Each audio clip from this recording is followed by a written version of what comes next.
Welcome to Dreamy Tales, a place where gentle, relaxing stories will guide you into a deep sleep. On this channel, we'll be sharing soothing stories to help you unwind and forget the worries of the day. If you enjoy these peaceful moments, don't forget to hit the subscribe button and tap the notification bell so you won't miss any of our bedtime tales. Let's create a space of relaxation together each night.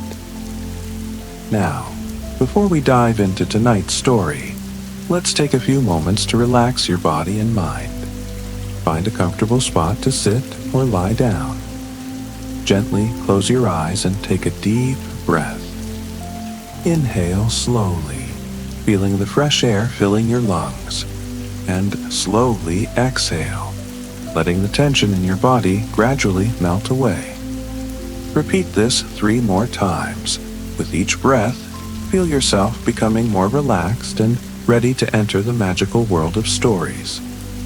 Now, loosen your shoulders, gently massage your face, and release any remaining tension.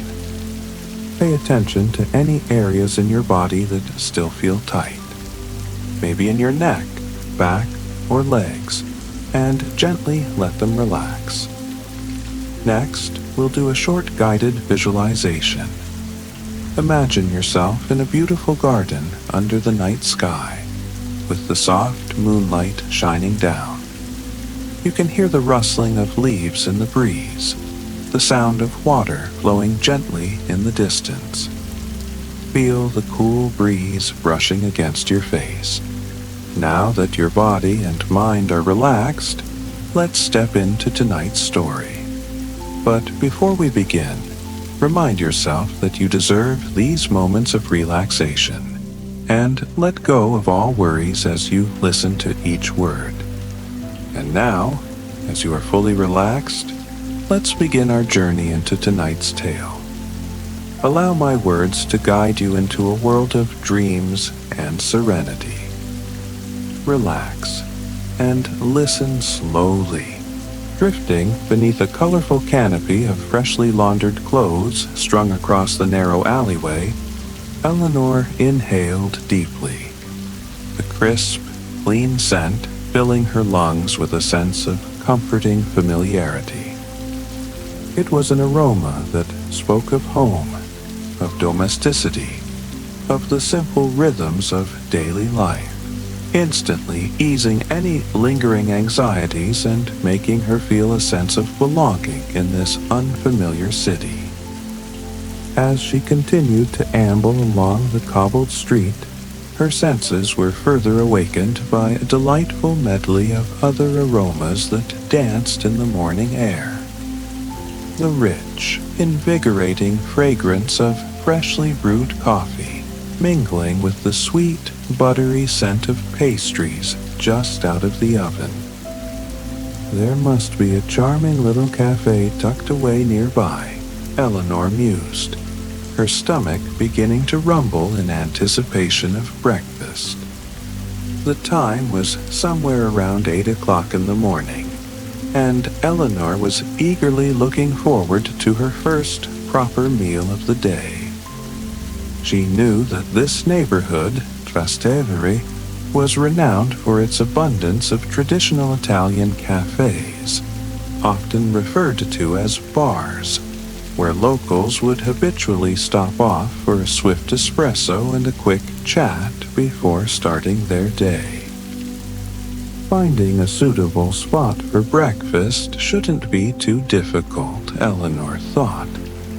But for the moment, she was perfectly content to simply wander through the labyrinthine back streets, allowing the unique charm of the neighborhood to unfold before her at its own pace.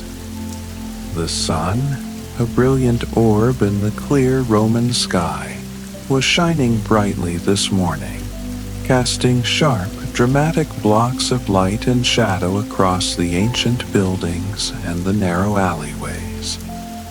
Some of the buildings appeared to be neatly bisected by the sunlight, their upper floors bathed in a warm, golden glow, while their lower levels remained shrouded in a cool, muted shade, creating a striking visual contrast.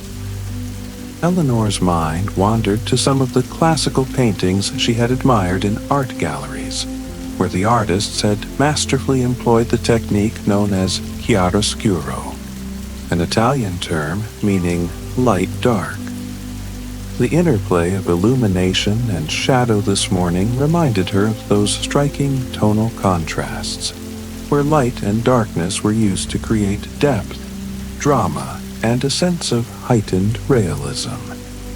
Moving between the sun-drenched patches and the cool, shaded areas, Eleanor felt as though she were walking through a living painting, or perhaps even a meticulously crafted film set designed to evoke a bygone era.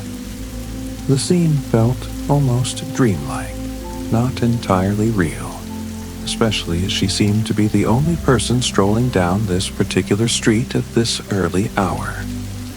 Then, as she rounded a corner into another narrow cobbled alley, the spell of solitude was gently broken. Eleanor crossed paths with an elderly woman, her face etched with the wisdom of years, walking a small, fluffy white dog on a leash. For a fleeting second, the woman seemed to blend seamlessly into the picturesque scenery, as if she were an integral part of the timeless backdrop. But then, the elderly woman called out a cheerful greeting in Italian to another woman who was leaning out of a nearby window, her arms resting on the windowsill. Hearing the friendly exchange between the two neighbors, their voices echoing softly in the quiet morning air, Eleanor suddenly felt grounded again, reminded of the everyday life that unfolded within these ancient walls.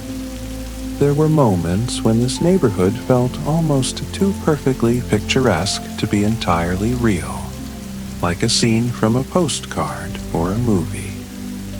But as Eleanor continued to explore, she knew she would gradually uncover the vibrant pulse of life that beat beneath its charming exterior. Trastevere was, after all, famous for its lively and bohemian atmosphere, a reputation that truly came alive in the evenings.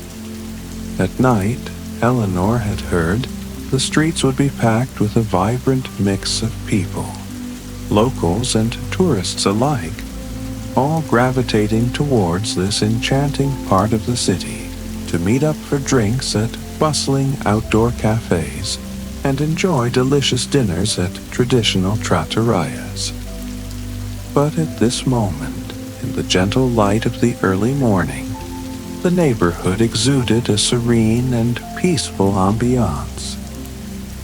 Eleanor was happy to be experiencing it now, enjoying the tranquility of the awakening city before the daytime crowds descended. There weren't many tourists to be seen at this hour, though Eleanor did spot a young couple stepping out of their charming bed and breakfast, their faces bright with the anticipation of a new day of exploration. They looked happy to be up bright and early, eager to have the neighborhood almost entirely to themselves before the day fully commenced. Otherwise, most of the people Eleanor encountered on the streets were elderly residents, perhaps heading out for their morning errands or a coffee, or those who worked in the local shops and cafes, preparing for the day ahead. A small delivery truck, its engine idling softly, was parked on the corner of the street. Two men were busily unloading crates filled with fresh produce, bright red tomatoes glistening with morning dew, and piles of vibrant green fava beans still nestled in their long, velvety pods. If it weren't for the modern truck and the casual clothing of the two men, Eleanor mused, this could easily have been a street scene from many years ago. the timeless quality of the architecture and the activity lending itself to such a thought. The nearby shops and small apartment buildings, their facades bearing the marks of time and history, looked as though they had stood in their places for centuries, witnessing the ebb and flow of countless generations. And then there were the dark gray cobblestones underfoot, so characteristic of this historic neighborhood, their uneven surfaces worn smooth by the passage of time and countless footsteps. They seemed to have been originally designed for the clip-clop of horse-drawn carts, rather than the rumble of modern vehicles. Some of the shops Eleanor passed were charmingly old-fashioned, their window displays offering glimpses into a world where time seemed to move at a more leisurely pace. Peering through the window of a small delicatessen, Eleanor noticed the simplicity and rustic charm of the display. Several rustic-looking loaves of crusty bread were lined up in a neat row against a backdrop of faded postcards depicting scenes of old Rome and yellowed newspaper cuttings, perhaps recounting local stories or historical events. Looking beyond the window display, Eleanor could see into the interior of the shop. A man in a crisp white apron stood behind a wooden counter, meticulously arranging a tempting display of cured meats, their rich colors and textures a feast for the eyes, alongside thick wedges of creamy cheese, their aromas promising a delightful culinary experience. Tantalizing smells, a blend of savory and salty, wafted through the open doorway, further enticing Eleanor's senses. Maybe I'll return here later, she thought, and buy something delicious for my lunch. Further down the street, Eleanor was pleasantly surprised to discover a second-hand bookshop that was already open for business. Glancing in the window, she noticed that the shelves were filled with books in various languages, their spines bearing the titles of countless stories and adventures. When she gently pushed open the door and stepped inside, a small bell above the entrance jingled softly, announcing her arrival. A woman with kind eyes and a warm smile appeared from behind the counter, greeting Eleanor in fluent Italian. Then, switching to English, she added that she would be happy to help if there was anything Eleanor needed. Eleanor wasn't looking for anything in particular, but she liked the idea of picking up a small souvenir to remember her time in Trastevere. She browsed through a selection of pretty notebooks with hand-painted covers and charming vintage calendars. And then her gaze fell upon a shelf filled with novels set in the captivating city of Rome. As she continued to peruse the books, a particular display on a nearby shelf caught her attention. Here were some books written by local authors, including a guidebook specifically dedicated to the Trastevere neighborhood. This is perfect, Eleanor thought with a smile. I can have a look at the guide over breakfast and find some inspiration for where to go next. Although she enjoyed the simple pleasure of aimlessly wandering through the streets and soaking up the atmosphere, she also felt that a local guide might help her to discover some of the neighborhood's hidden gems, the places that weren't immediately obvious to a casual visitor. As she purchased the guidebook from the friendly woman, Eleanor decided to ask for a local breakfast recommendation.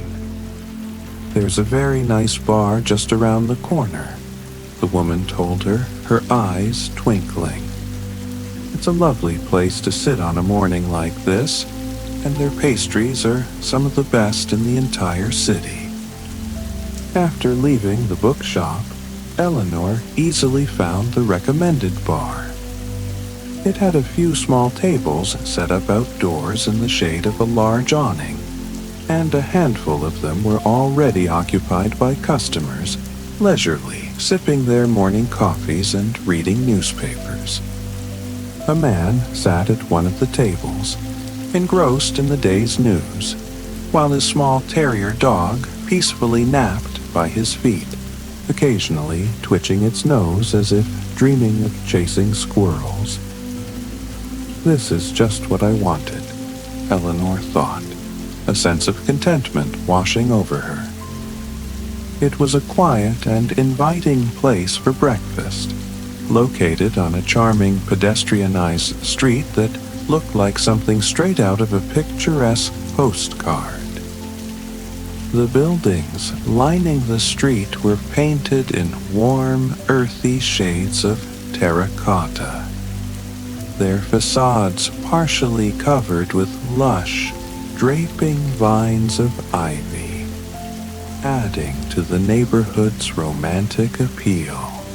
Nearby, Eleanor noticed a traditional Roman drinking fountain, its sculpted stone worn smooth by countless hands and lips over the years. The gentle trickle of cool, refreshing water created a soothing background noise, a subtle counterpoint to the soft murmur of voices emanating from inside the bar, and the delicate clinking of cutlery as patrons enjoyed their morning meals. Eleanor chose a small, round table outside, partially bathed in the warm sunlight and partially shaded by the awning. The outdoor seating area was bordered by large terracotta planters overflowing with lovely white flowers, their delicate petals adding a touch of freshness and vibrancy to the scene. It almost felt as though she were sitting on a private terrace, secluded from the bustle of the city. A friendly waitress, her smile as warm as the morning sun, came to take Eleanor's order. Eleanor was immediately tempted by the idea of a decadent Italian pastry, especially the one she spotted on a nearby table. Another customer had ordered a maritozzo, a soft, sweet bun that looked almost impossibly overflowing with freshly whipped cream, a truly indulgent treat.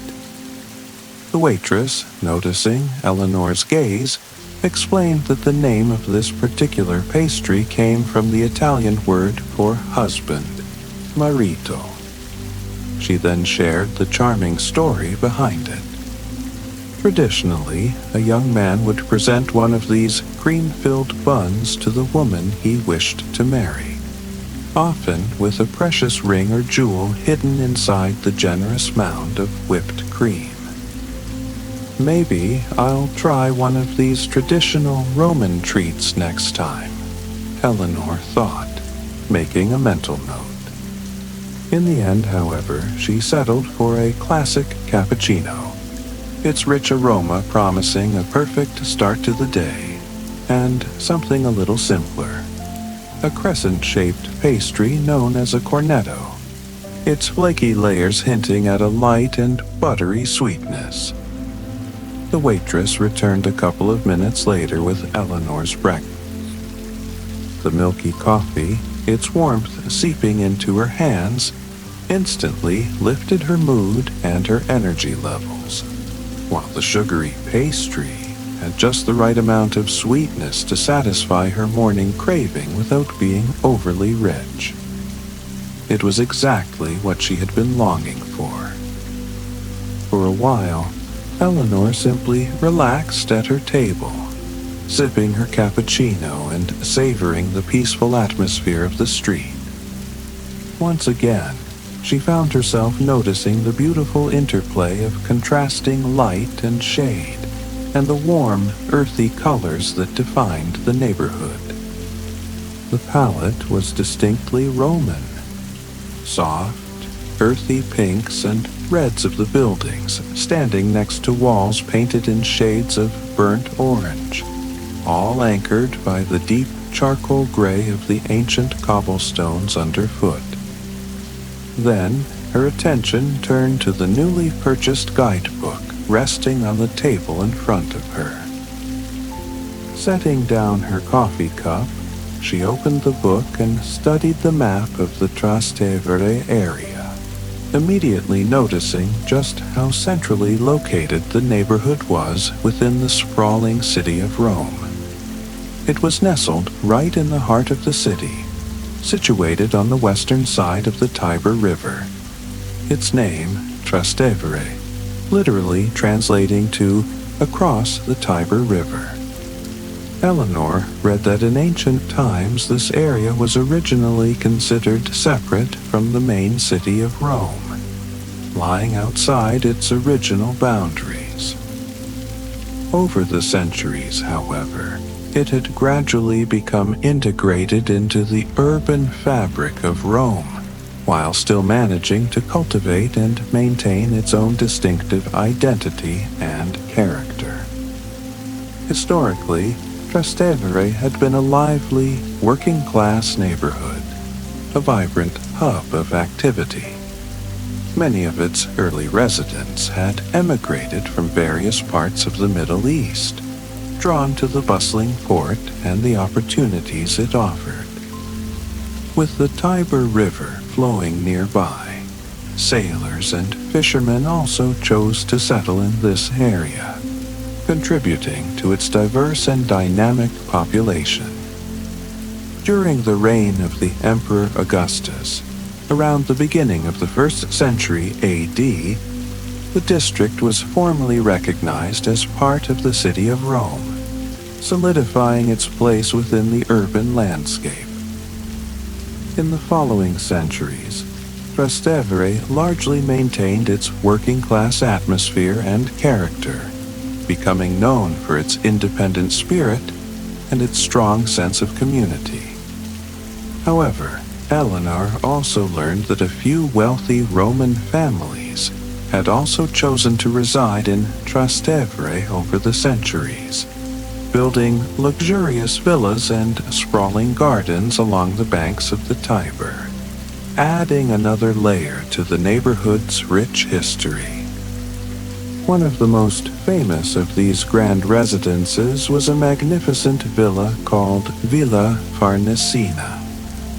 Built in the early 16th century, this impressive riverside villa had belonged to a wealthy banker named Agostino Chigi, who was considered one of the richest men in all of Europe at the time.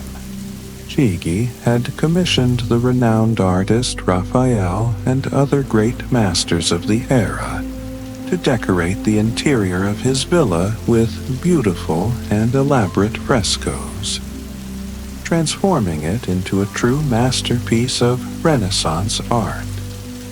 Eleanor chuckled as she read about the banker's legendary extravagance. He was known for hosting lavish banquets for his esteemed guests, serving them on exquisite gold and silver plates.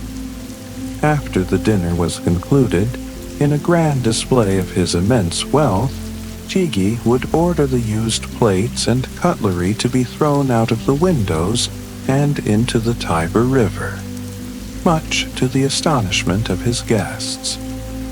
However, this act of apparent wastefulness was merely for show. Afterwards, Eleanor learned, the banker's servants would discreetly collect the valuable dishes from the river, fishing them out with nets, ensuring that nothing of value was actually lost. As Eleanor continued to flick through the pages of the guidebook, reading fascinating stories and historical anecdotes about Trastevere's rich past, she felt a growing urge to continue her exploration of this captivating neighborhood. Maybe I'll visit one of these grand villas later today, she thought, intrigued by the glimpses into the lives of Trastevere's past inhabitants. But first, she decided, I'd like to go to a nearby piazza that the book mentions. According to the guidebook, this particular piazza was the perfect place to truly get a sense of the neighborhood's history and its authentic character. After she had finished her cappuccino and cornetto and paid the bill, Eleanor left the charming bar and continued down the street, her guidebook now her trusted companion. Thanks to the detailed map in the book, the piazza was relatively easy to find, although Eleanor realized that without it, she might easily have missed it, as it was somewhat hidden away in a maze of narrow, winding streets and alleyways. Stepping into the peaceful square, Eleanor immediately felt a sense of stepping back in time. Apart from a few parked cars and motorbikes discreetly tucked away in corners, there were virtually no traces of the modern, bustling city that lay just beyond its boundaries. The buildings surrounding the piazza were painted in faded, peeling hues of brown and orange, their weathered facades bearing the marks of centuries of sun and rain. There's something wonderfully rustic about the appearance of these buildings, Eleanor thought, their simple, unadorned forms reminding her of old farmhouses nestled in the countryside. On one corner of the square stood a particularly romantic-looking building, its entire facade completely covered in lush, dark green ivy. The vines dripped down from the roof, cascading down the walls like a natural tapestry, creating a sense of timeless beauty and tranquility. Eleanor was also struck by the unusual cactus plant growing in the street just in front of this ivy-clad building. At its base, the plant resembled an ordinary tree trunk, sturdy and brown, but halfway up, it dramatically transformed into a cluster of spiky, vibrant green cactus branches, an unexpected and somewhat surreal juxtaposition of plant life in this historic European setting. Eleanor lingered in the sun-drenched square for a while, enjoying the tranquil atmosphere and the feeling of being slightly removed from the city's usual hustle and bustle.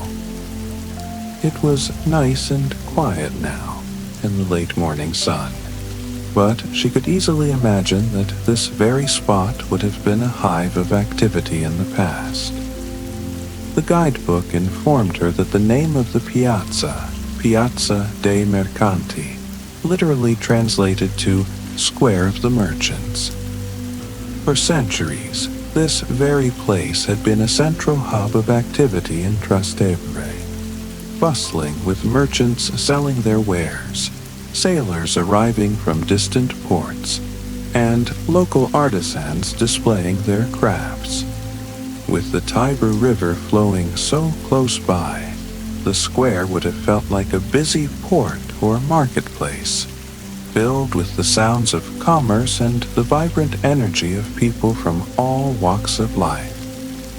Keen to discover some more of Trastevere's historic areas, Eleanor crossed the square and headed down a shady side street, its narrow passage beckoning with the promise of further exploration.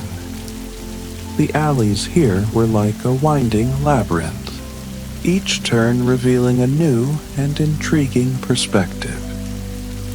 Eleanor found herself compelled to walk on and on, instinctively investigating every turning, her curiosity piqued by the neighborhood's organic and somewhat unplanned layout. The random arrangement of the streets and buildings created intriguing and unexpected perspectives, offering fleeting glimpses of decorative details on the ancient structures, such as ornate wrought iron balconies overflowing with flower pots. huts or small centuries-old religious shrines tucked into niches in the walls. There was something almost addictive about this kind of urban exploration, where one narrow street invariably led to another, then another, each promising a new discovery. Eleanor realized that she could easily spend the entire day simply walking through this fascinating neighborhood, her curiosity constantly driving her to find out what lay just around the next corner.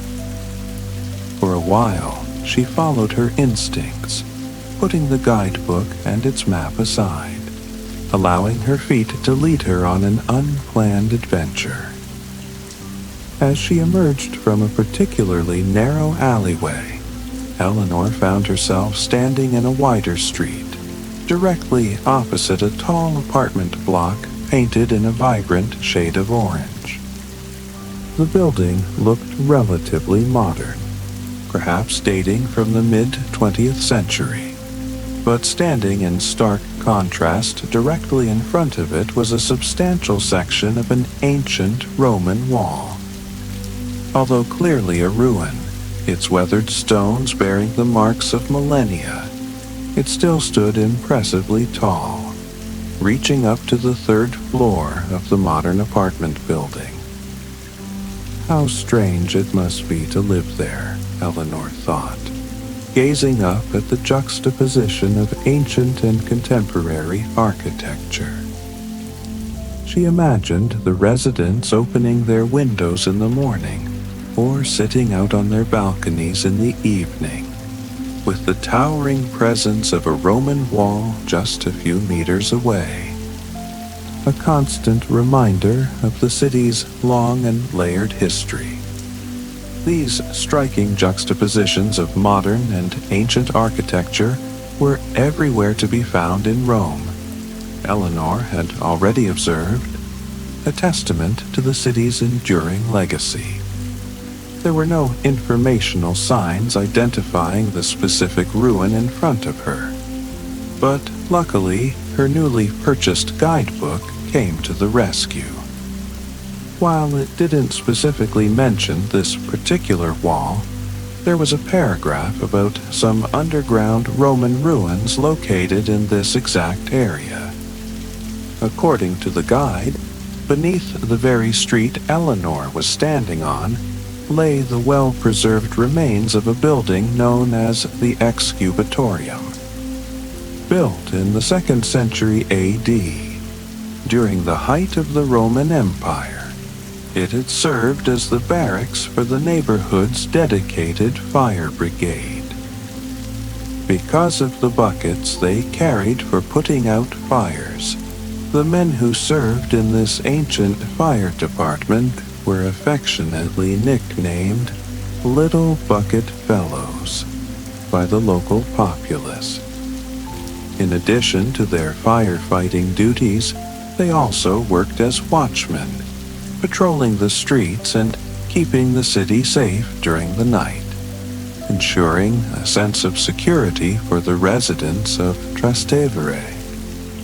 The guidebook noted that the underground archaeological site was currently closed to the public, so Eleanor wouldn't be able to explore the ancient barracks right now.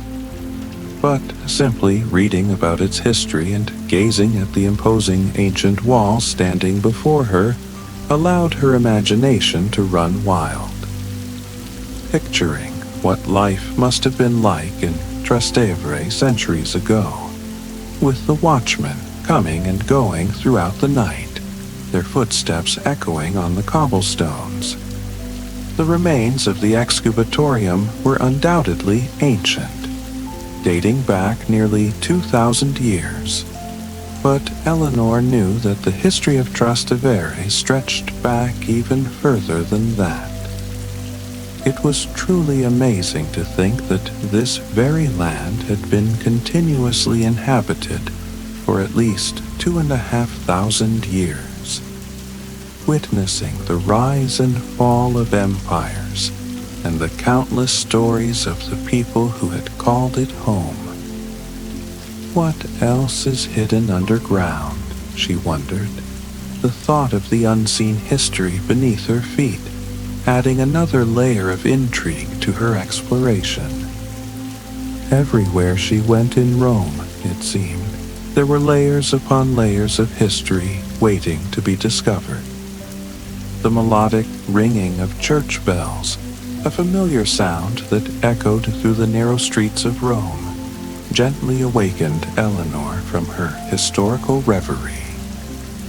As the resonant tones faded into the morning air, she became more aware of other sounds around her. The cheerful chirping of sparrows flitting amongst the rooftops and lively conversations in Italian drifting from the open windows of nearby apartments. The everyday sounds of life in this vibrant neighborhood. Just standing still on this unassuming street, Eleanor realized there was already so much to experience, so many subtle details to observe. But the urge to continue her exploration was strong, so she decided she was ready to move on.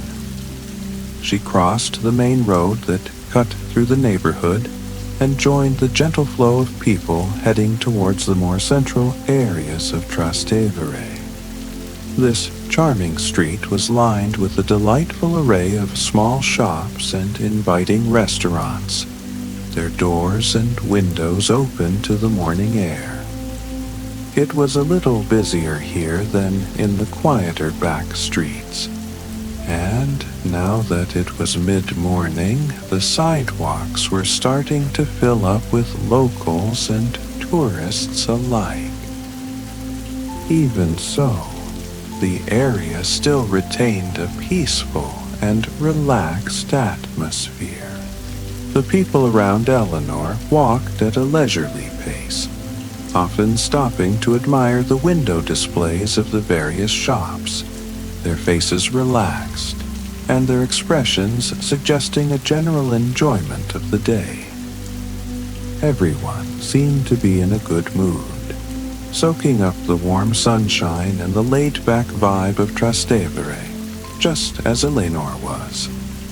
The street eventually led Eleanor to the main piazza of the neighborhood, the Piazza di Santa Maria in Trastevere. This large, pedestrianized square was the undisputed heart and center of Trastevere, a vibrant meeting place for locals and visitors. The most striking building in the piazza was the magnificent basilica that stood on the opposite side, its elegant facade and towering brick bell tower dominating the square's architecture.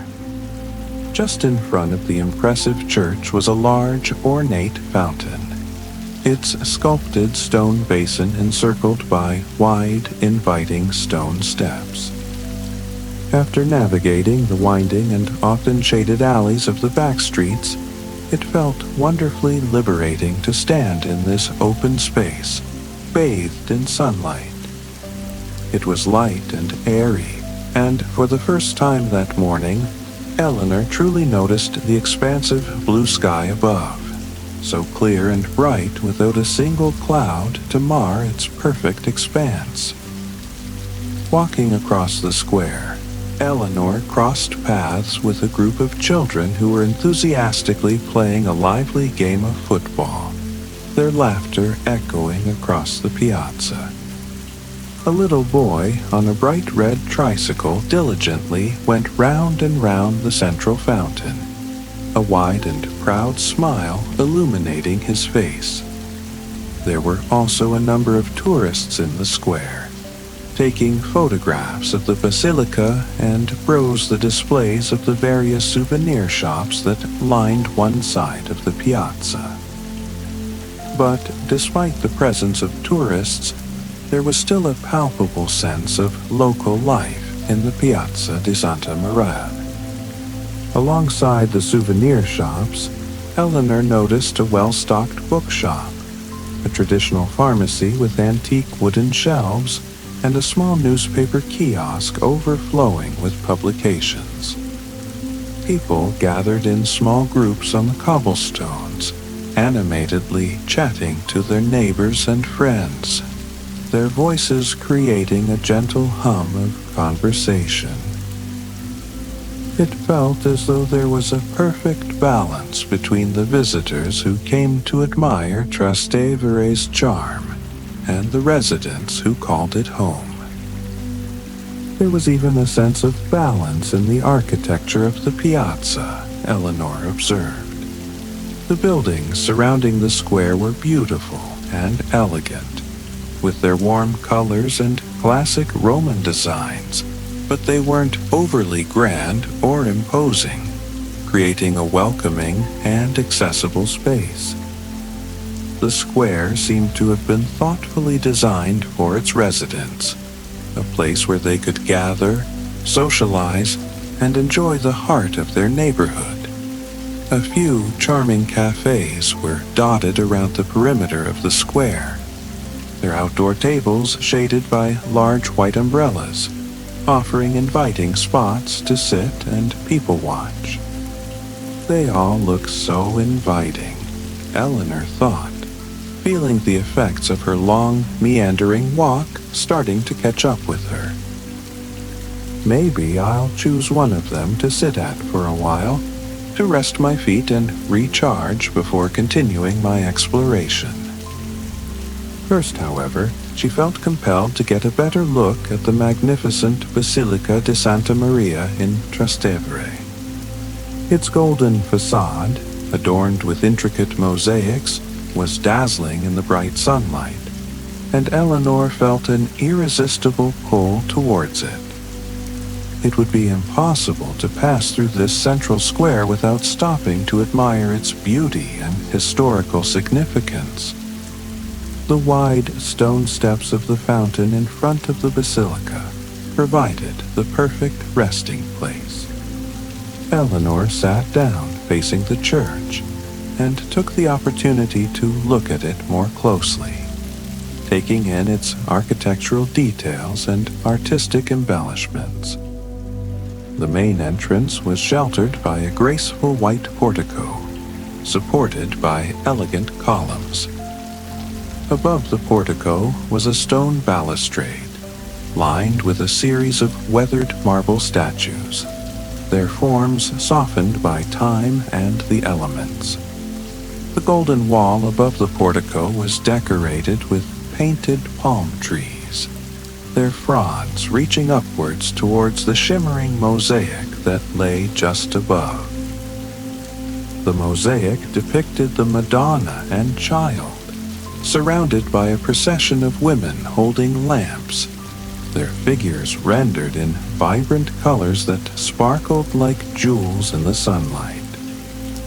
The decorations were so bright and intricate that Eleanor was momentarily tempted to put on her sunglasses to shield her eyes. But she also appreciated the dazzling effect, how the mosaics seemed to come alive in the sunlight, their tiny tiles catching and reflecting the light like 1,000 tiny gems. Shielding her eyes slightly with her hand, Eleanor allowed her gaze to drift over each detail of the facade in turn, admiring the symmetrical design and the faded fresco that adorned the wall above the glittering mosaic, its colors softened by centuries of exposure. "It's one of the most beautiful buildings I've ever seen," she thought, captivated by its grandeur and its rich artistic heritage. Turning to her guidebook, Eleanor discovered that the Basilica di Santa Maria in Trastevere was not only beautiful, but also one of the oldest of Rome's over 900 churches, a testament to the city's long and enduring Christian history. The original building, she read, dated all the way back to the 3rd century AD, making it a truly ancient and historically significant site. And even before the church was built, The site had been home to a hospitium, a kind of residence for retired soldiers, further highlighting the area's long history of human habitation. Eleanor was particularly intrigued to read about an unusual miracle that was said to have taken place on this very spot in the year 38 BCE, long before the current basilica was constructed. According to the legend, one day a fountain of pure oil miraculously spouted from the ground, creating a stream that flowed all the way down to the Tiber River, a sign interpreted by many as a divine blessing upon the area. The guidebook noted that inside the church there was an inscription marking the exact spot where the miraculous fountain of oil was said to have appeared. The event was also commemorated by a beautiful 13th century mosaic within the basilica, depicting the miraculous occurrence for all to see. Apparently, the artworks inside the Basilica di Santa Maria in Trastevere were even more impressive than its stunning exterior, filled with centuries of artistic and religious history. After reading this, Eleanor gently closed the guidebook, a sense of anticipation building within her. Soon, she thought, I'll go inside the church and see these amazing things for myself. But right now, she wanted to savor this peaceful moment, sitting in the warm sunlight with a perfect view of the basilica's golden facade and the gorgeous, cloudless blue sky above. It felt good to simply sit and rest, to let her thoughts drift and maybe even close her eyes for a moment, feeling the warmth of the Roman sun on her face. She felt relaxed and content, utterly happy to be here, right in the heart of the vibrant and historic Trastevere neighborhood of Rome. She felt relaxed, and it looked good to see these historical buildings now, their stories whispering through the ages. She felt relaxed, and it was possible to imagine the countless lives that had unfolded within these ancient walls, the joys and sorrows, the triumphs and tribulations of generations past. She knew how busy the city would become later in the day, so she cherished this moment of tranquility, this beautiful pause in her exploration,